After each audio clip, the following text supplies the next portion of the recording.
Bismillahirrahmanirrahim. Assalamualaikum warahmatullahi wabarakatuh. Alhamdulillahi hamdan katsiran tayyiban mubarakan fih kama yuhibbu rabbuna wa yardah. Asyhadu an la ilaha illallah wahdahu la syarikalah wa asyhadu anna Muhammadan abduhu wa rasuluh. Allahumma salli wa sallim ala nabiyyina Muhammad wa ala alihi wa sahbihi ajmain. Sahabat Akademi Nur yang dirahmati Allah Subhanahu wa taala, kita akan melanjutkan kajian kita atau pelajaran kita masih dalam tema hukukuz zaujah, ya, hak-hak dari seorang istri. Pada pertemuan sebelumnya kita telah menjelaskan tentang hak-hak dari seorang istri dan kita telah sampaikan dua hal. Yang pertama an-nafaqah was-sakan, yaitu nafkah dan tempat tinggal.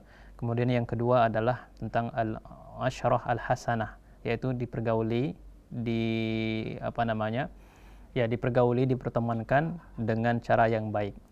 Ada 6 lagi paling tidak hak yang harus diperhatikan bagi seorang suami untuk istrinya. Yang pertama adalah al-midarah wa tahammul. Ya, seorang suami haruslah baginya untuk bersabar, ya, terhadap kalau kita katakan beberapa hal yang dia lihat tidak menyenangkan dari istrinya. Tidak boleh karena dia tidak senang sama istrinya, lantas dia kemudian menzolimi istrinya, ya, atau menghilangkan sesuatu yang baik pada istrinya. Sebagaimana Allah Subhanahu wa taala mengatakan wala tansau al-fadla bainakum, ya, kalian jangan sampai lupa dengan keutamaan yang ada pada di antara kalian. Artinya memang setiap orang tidak ada yang sempurna. Ya, wanita tidak ada yang sempurna, sebagaimana juga laki-laki tidak ada yang sempurna. Maka ketika ada sesuatu yang tidak mengenakkan kita dapatkan dari pasangan kita, maka ingat apa yang utama dari dirinya. Ya, memang kadang-kadang kita melihat ada dari pasangan kita sesuatu yang tidak mengenakkan, tapi jangan dilihat yang tidak mengenakkan tersebut, perhatikan apa keutamaan yang ada pada dirinya. Misalnya dia orang yang ceria, dia orang yang tidak suka marah-marah, ya, atau lain sebagainya yang bisa kita lihat mana keutamaan yang ada pada pasangan kita. Jangan disoroti sesuatu yang buruk. Juga Rasulullah SAW mengatakan la yafirruka mu'minun mu'minah, ya, in kariha minha khuluqan radiya minha akhar. Ya, jangan menjadi sebab kalian seorang mukmin itu membenci seorang mukminah, maksudnya suami membenci seorang istri karena suatu dan lain hal. In kariha minha khuluqan, kalau seandainya dia tidak senang terhadap salah satu daripada akhlak pasangannya, radiya minha akhar, maka hendaklah dia ridha terhadap akhlak yang lainnya. Ya, ini menunjukkan agar kita bersifat adil. Yang baiknya harus kita apresiasi, sedangkan yang buruknya kalau bisa jangan terlalu ditonjolkan, dan kalau bisa dinasihati dengan baik. Kemudian yang hak selanjutnya juga adalah la yufshi asrar zaujiyah. Tak boleh bagi seorang suami untuk membuka rahasia-rahasia rumah tangga mereka, khusus lagi dalam masalah hubungan suami istri. Ya, tak boleh kita bercerita kepada kawan-kawan, kepada orang lain tentang apa yang kita lakukan kepada istri kita, apa yang ada aib pada diri istri kita atau pasangan kita. Ini bukan hanya suami saja sebenarnya, termasuk juga istri. Tak boleh kita menceritakan kekurangan atau apapun yang menjadi rahasia pribadi antara kita dan pasangan kita. Rasulullah SAW mengatakan inna min asyarrin nasi indallah manzilatan yaumal qiyamah ar-rajulu yufdi ila imra'atihi wa tufdi ilaihi thumma yanshuru sirrahuma. Ya. Orang yang paling buruk kata Rasulullah kedudukannya pada hari kiamat adalah seorang laki-laki yang membuka, ya, rahasia istrinya, dan seorang perempuan yang membuka rahasia suaminya, sehingga tersebarlah rahasia tersebut. Ya, tentunya rahasia sini adalah rahasia antara hubungan suami istri mereka. Kemudian di antara hak juga yang harus diperhatikan ad-difa' anha li'annaha arduka wa syarafuka. Ya, senantiasa melindungi wanita, ya, istri kita. Kenapa? Karena dia merupakan kehormatan dan juga kemuliaan daripada seorang suami. Rasulullah SAW bahkan mengatakan man qutila duna ahlihi fahuwa syahid. Barang siapa yang mati karena menolong, melindungi keluarganya, melindungi istrinya, maka dia mati dalam keadaan yang syahid. Jadi wanita itu punya hak untuk dilindungi, ya, dilindungi oleh suaminya dalam segala hal, dalam kehormatannya, ya, dalam jiwanya dan lain sebagainya. Kemudian al-mabit, ya, wajib bagi seorang suami memenuhi hak yang ini, yaitu hendaknya dia tidur bersama istrinya.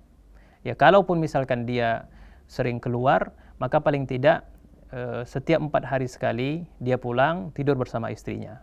Itu paling tidak idealnya. Kalaupun memang dia tidak bisa setiap malam dan lain sebagainya.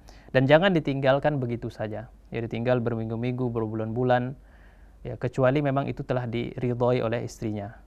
Ya, dan memang kadang ada beberapa orang yang memang mengharuskan dirinya untuk bekerja jauh dari keluarganya. Kemudian yang ketujuh, la yajuzu ta'addi wa tajawuz 'alal mar'ah. Ya, tak boleh menzolimi seorang istri. Ya, seorang istri tidak boleh dizolimi. Bagaimana kalau kita melihat ada suatu kesalahan pada istri, maka ada 3 hal yang harus dilakukan oleh seorang suami. Pertama, yanbaghi al-ilaj bil hiwar. Hendaknya dia berkomunikasi dengan istrinya. Lakukan komunikasi. Kalau ada hal yang kemudian dilihat tidak bagus, komunikasikan dahulu.